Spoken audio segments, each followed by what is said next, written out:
যে আমরা যখন ওযু করি আমরা কুলি করি এবং নাকে পানি দিই। এটার একটা হিকমত হইল যে ওযু করা যায় যেই পানি, ওই পানিরও কিছু বৈশিষ্ট্য থাকা লাগে। আমরা তো মনে করি পানি পাইছি ওযু করে ফেলছি, সব পানি দিয়ে কিন্তু ওযু করা যায় না।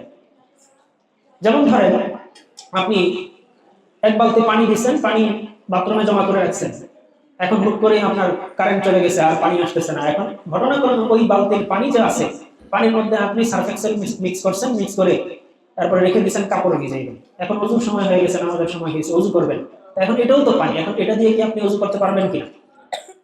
অনেকেই বলবেন হ্যাঁ, অনেকেই বলবেন না, কিন্তু আসলে মাসআলা আমাদের জানা নেই। যদিও এই মাসআলা আমরা আলোচনা করেছি মাগরিবের সময় বহুদিন আগে, পবিত্রতার শুরুর দিক থেকে। তো পানি দিয়ে ওযু করার জন্য পানির তিনটা বৈশিষ্ট্য থাকা লাগবে।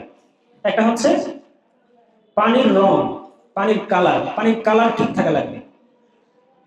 এরপরে হচ্ছে পানির গ্রান যেটা স্বাভাবিক ওইটা থাকা লাগবে। আর 3 নম্বর হচ্ছে পানির স্বাদ।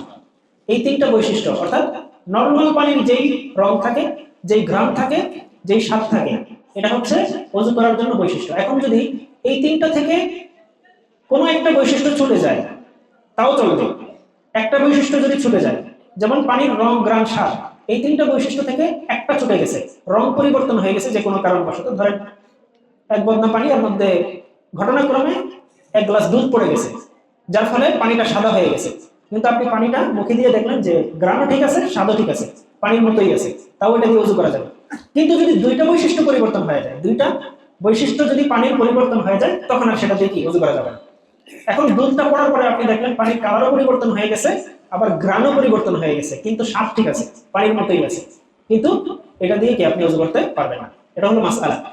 এখন এই যে আমরা ওযু করার সময় মুখে কুলি করি, নাকে পানি দিই, এটার একটা হিকমত এটা যে কুলি করার দ্বারা পানির স্বাদটা বোঝা যায়, কি বলেন ঠিক না? এবং নাকে পানি দেওয়ার দ্বারা পানির ঘ্রাণটা পাওয়া যায়, যাতে এটা টেস্ট হয়ে যায় ওযু করার সময়। এই জন্য এই সুন্নাহটা ইব্রাহিম আলাইহিস সালাম জারি করেছিলেন।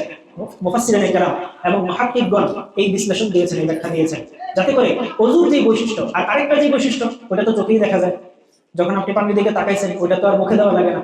তাই এইভাবে পানির তিনটা বৈশিষ্ট্যই চেক করা হয়ে যায় যখন ওযু করা হয়। তাছাড়া তো মুখের পরিষ্কার পরিচ্ছন্নতা, নাকের পরিচ্ছন্নতা, ওগুলো তো আছে, ওগুলো তো অবশ্যই ইনক্লুডেড। বাকি একটা হিকমত এটাও, যেটা আমাদের জানা নাই, যে কেন আমরা